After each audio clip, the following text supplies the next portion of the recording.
So today we are doing our book club and we are reading Rich Dad's Guide to Investing. And we are going to be reviewing chapters 15 through 19, which completed section 1 of the book. And David is our fearless leader. So take it away, my friend.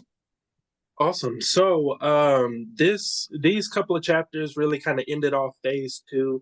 And so chapter 15, he actually kind of starts to talk about why he thinks investing isn't as risky as you know other people may say. He talks about being able to read financial statements and financial literacy that really kind of helps him reduce risk. Um, what did you guys think of this chapter? Did this make sense? Was there anything that kind of, maybe left you guys with questions, maybe any new ideas? So for me, I was actually, I guess I had a big aha when he said you need to look at 2 different financial statements before pulling the trigger on certain investments, because on this financial statement, it looks like an income producing item. On this financial statement, it could actually be a liability. So that was a huge aha for me. I don't think I would have ever thought about that on my own. Right. Right. So to kind of reminder kind of what he was talking about there. So that's the income statement and balance sheet. Income statement, you can think of what were the results of your company over a period of time from income and expense standpoint. Then you have your balance sheet, which you can think of as like a snapshot. Somebody took a snapshot of your business right then and there. What assets, liabilities, and how much of it do you have that you own? That's kind of what those are for. Steve, Natalie, anything to add from this chapter? No, but I told my husband that we need to do 2 months worth of income statements and see where we land right now. Right. I mean, this is just a continuation of what we were talking about last week, just the importance of, because like he talked about, he and Rich Dad's son, like they were brought up like reading these, like Exactly. when they were kids. So it's like, and it goes to that whole, it's not risky investing if you not only know it, but you digest it, all of that, you know what I mean? It's like, there's nothing that's foolproof, nothing that it doesn't have risk, but I mean, you just mitigate so much of it by digesting all that stuff. Exactly. Anybody, has anybody taken a stab at their own financial statement, personal or business? Does this book give you a little bit of a little bit easier idea of how to start that? I think so. I think for me, it at least gives you an outline of what you should be looking for, right? As you go through, like here are different things you're looking for, and here are different ways to look at it. I feel like he got very into teaching, but teaching how to learn the items that he's trying to teach you. Right. He took everything down very much to an elementary school level, in my opinion, through these last few chapters as he was kind of going over the different ins and outs of the financial statements and what they meant and what they look, what to look for, what to look at, and that kind of stuff. Right. What did you guys think about, so Robert said mistakes kind of lead to magic. What did you guys think of that?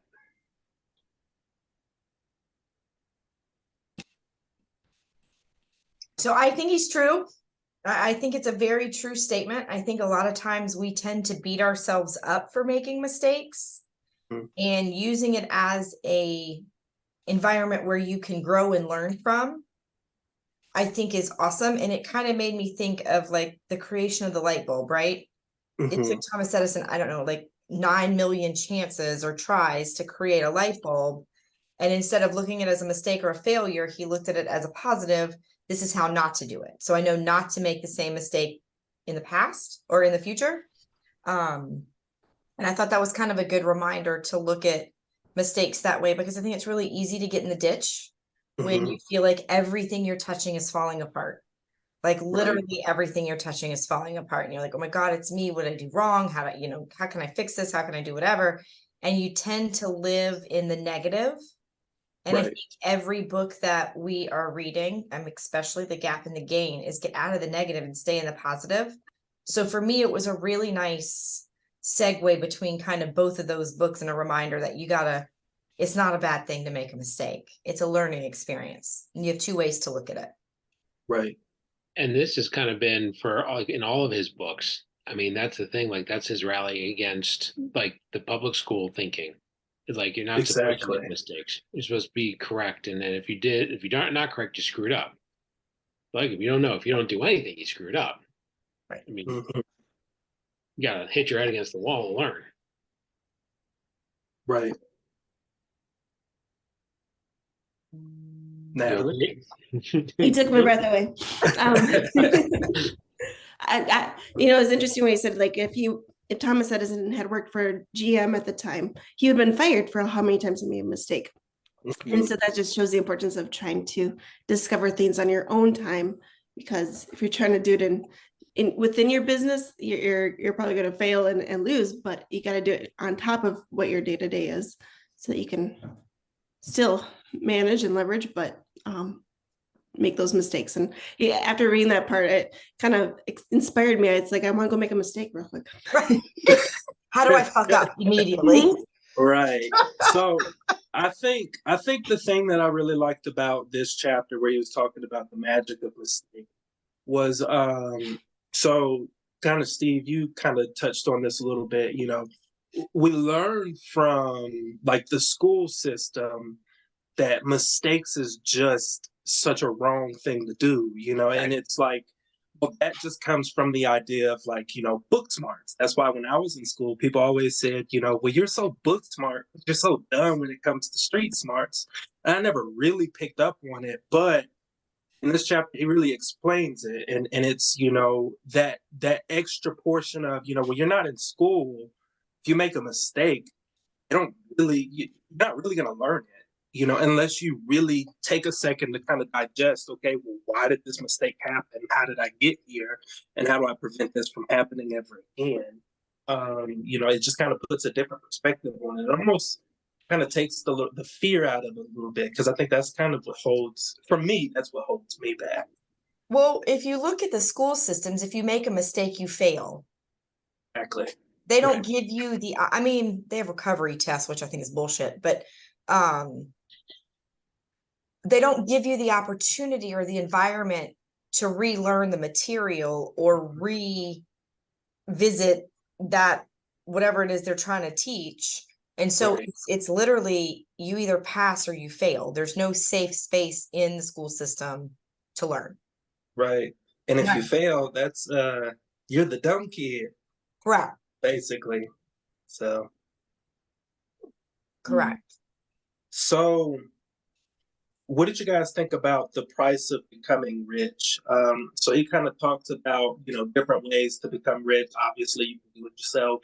You can marry someone.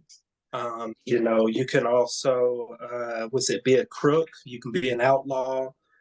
You can inheritance. So easy to do it legally. Bring a gun to a listing appointment and say, you're going to sign right now. Right. So, but let's see. What did this? How did this guys like make you think about becoming rich? Well, for me, I think a lot of times when you look at people that are breaking the law to become wealthy, I always wonder why they put so much time and effort into that. Like my kid got scammed the other day. He was the senior person at the ice cream parlor he works at. Somebody called. The IRS is coming after your boss. They have a $700 bill. You need to go to the store right now, buy a cash card, and pay us over the phone. He took $700 out of the cash register and went and got, the money and gave it to him. And as he was telling me the story, I was thinking to myself, I was like, oh my God, if this idiot would put in a little more effort and go find a system that he can guarantee $700 every single time he does something, he would be wealthy it would be legal and it would be much faster than punting at, these possibilities of making the 700. It probably works decently well because they're going after young kids who you say the IRS and they get scared.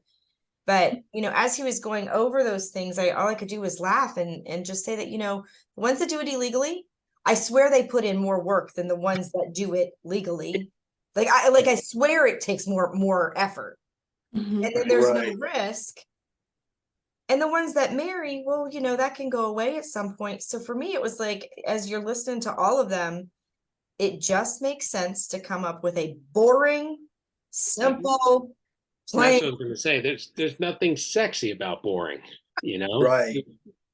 Nothing sexy about doing something over 20, 30 years. Yes. But for me, it was kind of it was just an eye opener and an aha, I think, of all the other ways that you could do it. Mhm. Or at the end of the day, depending on yourself and having a tried and true plan really is the one. But I do like how he never judges if you choose a different option than him, and that he is open to the fact that there are other options and other ways for him to get there. I think that's important and nice in this book, because I think sometimes you read stuff and it's like, this is it, this is it, this is it. And then, Exactly. my brain doesn't function well in that kind of teaching. So it's nice to hear and be brought to, these other options be brought to your attention, because they're there. They are options. Right. I kind of also took it as like, he kind of went through some of the other options, but almost in a way of kind of emphasizing not to cut corners. And because I mean, even the one what was it, winning the lottery, if you don't have a plan for that money, you're going to end up in your exact same situation. Unless you win it twice. Yes. So the 90-10 rule, he kind of comes back to the 90-10 rule here. So how is this kind of tying back into what he's saying? So what do the 90% of investors do? You will join them in sharing 10% of the wealth. What does this mean to you guys? What? That's like 80-20 on steroids, right? To do 90-10, right? Right. That's what I thought. I was like, I like my own rule, or the old rule, the 80. Don't stretch my 80-20, damn it. I got enough stuff going on. But I mean, but it holds true. I mean, ever since I got into real estate, I mean, that was like I'd read about Pareto principle going into that, and but once you get into real estate and you realize, I mean, that's how everything works. And and it probably is more because it's, and I think the 90-10 is more, they always say it's the 80-20, but then of the 20, there's a 20 of the 20 that actually, so it makes sense. It's anyway, 80-20 on steroids. Yes, it scared me a little bit to hear my 10% taken away. I was like, wait a second. But it's true. I mean, to Steve's point, it's 100% true. And I don't care what, you can apply that rule to any aspect of your life. It doesn't matter if it's in, real estate. I mean, if you look at real estate numbers, 10%, 20% of the agents are doing 80-90% of the work. I was in a class the other day at EXPCon saying that, these big conglomerates, these big hedge funds are buying up all the real estate, and that in 10 years, owning a house may be very difficult because so many of the homes will be owned by these massive, massive hedge funds that, they don't want to sell them. They want rent, right? They want that rent coming in, year over year. And I think that those of us that get into real estate now, we're going to be super lucky, because I think it's going to be hard to do it then. And I just wonder if that 90-10 will go down to 95-5, or, what that will look like as these big companies continue to take over. Because if you want to compete with them and you want to be wealthy, and that's what you're competing with, that's who your competition is. Right. right? So that the number of people owning in my head is just going to continue to get smaller and smaller. Doesn't it really feel like the rule is 98 too? Maybe you hear so many that 98% of the wealth is owned by 2% of the population, and we're just slowly getting closer to what the real number really is. Mm-hmm. So, one thing in this chapter that I kind of like, so it's like, so he does kind of, it is a little overwhelming kind of hearing about the 90-10 rule, but the one thing that better. So one thing he talks about is, you know, the ones that are actually willing to go out and learn the things that need to be learned. A lot of the times you know, the 90-10 starts working in your favor. Also in his aptitude test, he had a question that I think is pretty cool. So are you willing to consider creating your own assets rather than buying them? You know, where he kind of talks about essentially, you know, you can create the asset if you already have the asset or don't have it to buy, kind of debunking that, you know, you have to have money to make money. Does that make you guys feel any better about the 90-10 rule? What are your thoughts on that as you kind of talk through, you know, essentially a process of creating your own asset? That was exciting. It doesn't take money to make the money or to make the assets, and just gotta get creative and come up with something. Find it. Well, and in his first book, again, because they all kind of go in a series, it was the rich dad made them work but didn't pay them. Exactly. And so they got the comic books, and they opened a comic book like library, and they charged people for it, and so like they got the comic books for free, and so he kind of been setting this up for, you know, since the very beginning about the assets are there if we change our thinking about it. And I think that's where the 90-10 comes through, or the 80-20 or whatever, where I mean most people they're just plugging away, they're not thinking about it. And exactly. I think the 20% that are doing everything, those are the ones they're planning, they're always thinking, they're always, you know, how can I be more efficient, things like that, you know. And I think that's, you know, the assets are there if we're thinking about it. Right. And the more they do it, the more they show up, you know? Right.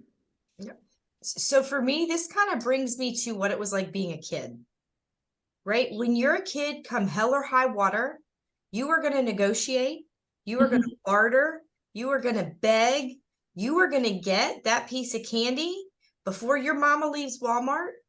And at some point in our lives, I feel like we as adults lose that drive. So to me, it's like just a really good reminder. Go back to your childhood. Go find what drives you, because I think a lot of people become complacent, to Steve's point. They don't plan, and they don't have a focus. They don't have a vision, right? A vision is a picture of future success. What is your life going to look like in 10 years? If you don't have a vision of that, it's never going to happen. And, you know, I talked to a client the other day, and she's first time home buyer, and she's all upset because housing prices are what they are. She actually got into the housing market 10 years ago to buy. And she got aggravated because she could not buy the same house that she grew up in. So she said, screw it, I'll keep saving. 10 years later, she's still saving. She barely has any more in the bank. She now is paying triple, you know, what she probably would have paid back then. I mean, 10 years ago, wow, like $125,000. Now you're looking at almost 400 grand in Atlanta to get in something decent. Right. I don't think she has that budget. And so we just kind of talked about, you know, planning and getting ready, and, you know, what can she do over the next 6 months? And I just think back, and the first thing out of her mouth was, I really wish I'd have bought 10 years ago, because you and I would be selling that house today, and I would be buying my dream house today. And now my plan has been pushed back, and I won't get my dream house for another 10 years, and I'm going to be 40. And so it's just a reminder that like be like a kid. Don't figure out a way to make it happen, because they do. Right. I think one thing over the years too, we kind of succumb to what is it, societal norms, you know, other people's thoughts, other people's worries.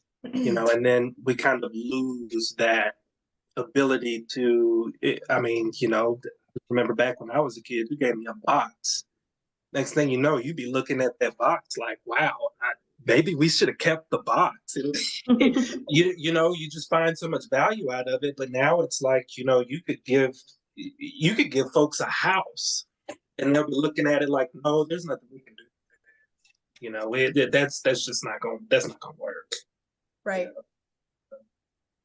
Well, that brings us to the end of our part one. So next we'll be reading part two.